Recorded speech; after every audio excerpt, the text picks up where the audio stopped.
Hey everybody, so my weekly reading that I was assigned this week was Alice Walker's Everyday Use. It basically follows a mother and two daughters, and the main part of the story talks about where the title actually comes from is where Maggie, the sister that kind of gets overlooked, she wants to use her grandmother's quilts every single day. And her sister Dee, who we kind of learn is kind of mean in a way, but she's trying to make a life for herself. She told Maggie that she should not be using those every day and that instead she should display them. So we're just gonna dig right into my articles. My first article was Fight versus Flight, a reevaluation of Dee and Alice Walker's everyday use. My first point is that the story is relatable. The author kind of plays off of this idea in the opening paragraph where she explains some key differences between the sisters. She refers to Maggie as a simple girl, whereas her sister Dee is shallow and condescending. My second point I really found interesting. It was that the author took time to remind the readers that the story is narrated by the mother. We see the author comparing the sisters again. She goes into detail about how the mother describes the girls, and she's really questioning the accuracy of how each girl is being described, because again, it's all from the mother's perspective. So she may kind of be thinking of the girls differently than how they actually are to others. And it seems that the author that Dee is likely the favorite. And the main inaccuracy that we see is how Maggie is probably not as passive as her mother is making her out to be. My third point is how Mama values Dee's opinion of her. This was interesting to me because most of the time when you see a mother-daughter dynamic, you think of the daughter trying to get the approval from the mother, but in this case, it's the other way around. So I thought that was really interesting to point out. A big point in the story is where both the mother and Dee are blind to particular aspects of their heritage. So heritage is one of the big ideas in the story, and one of the things that's kind of talked about the most, I think. So Dee ends up changing her name in the story, and this is kind of one of the big deals in the story. She talks about how they both had valid points on the name change, but that they both were missing something. So while it was okay for Dee to change her name because she didn't want to be named after somebody that was oppressed, she really didn't take into consideration how her mom would feel about that. And her mom had kind of a valid point also.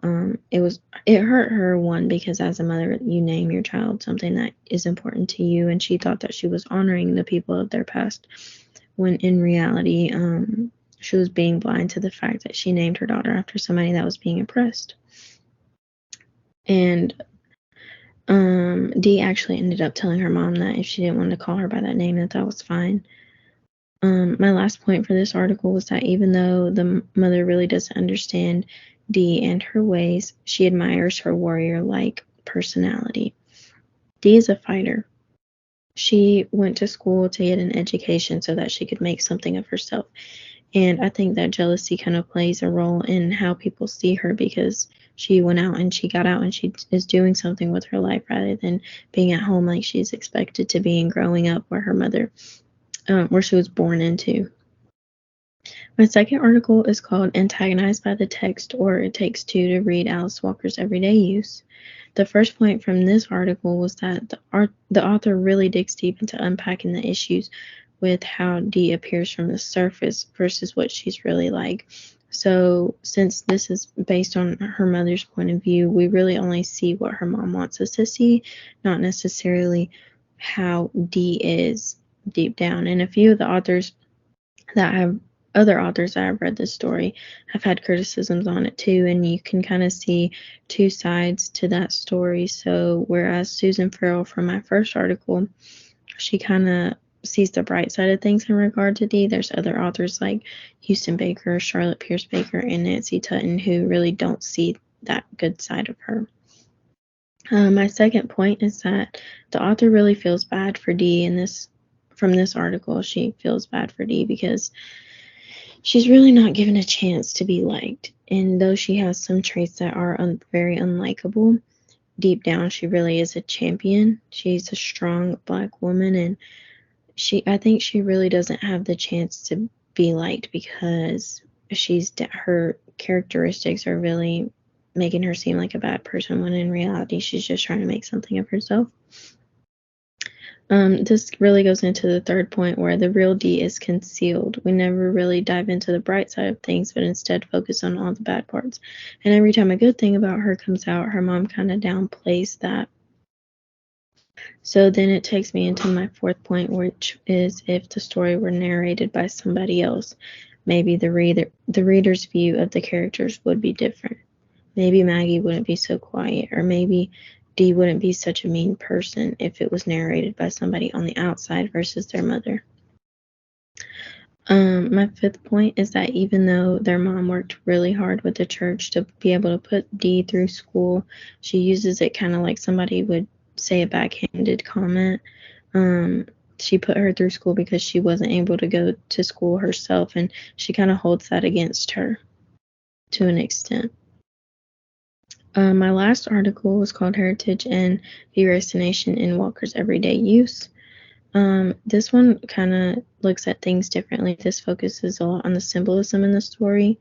So my first point focuses on how Maggie and Dee are viewed as the survivor and not the survivor. So in this case, Dee would represent the survivor because she got out and she is doing something in her life with her education, trying to get out of the status quo, whereas Maggie was kind of left behind by her sister. My second point is how the house plays a major role. The burning down of the house symbolizes the history of violence that originated from slavery. Maggie's scars represent the scars that covered the slaves before her, whereas Dee has scars of the soul, based on this article. And the fire is representative of the African American past.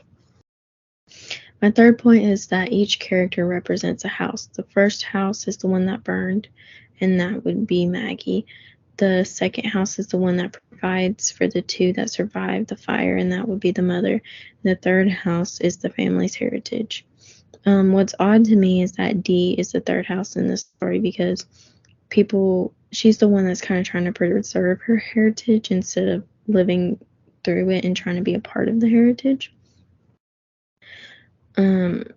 My fourth point is that the importance behind the yard. So this is kind of something that I would have never thought to think about, but this was something that was important to their mom because she said that it was an extension of the living room. So this is somewhere where she would spend time, she would talk to people. And the author of this article is saying that maybe Dee won't have a yard because she wants something different. She doesn't want anything that has to do with the bad life that she was expected to live. And my final point that the author says in this article is that this story could be taken as a cautionary tale because Alice Walker sees parts of herself in both Maggie and Dee. She doesn't want to be like Dee in the sense that she wants to preserve her heritage, and she wants to be a part of her heritage like Maggie. Where Maggie wanted to use a quilt every day, she wanted to include that part of her heritage in her everyday life instead of just having it on display to look at.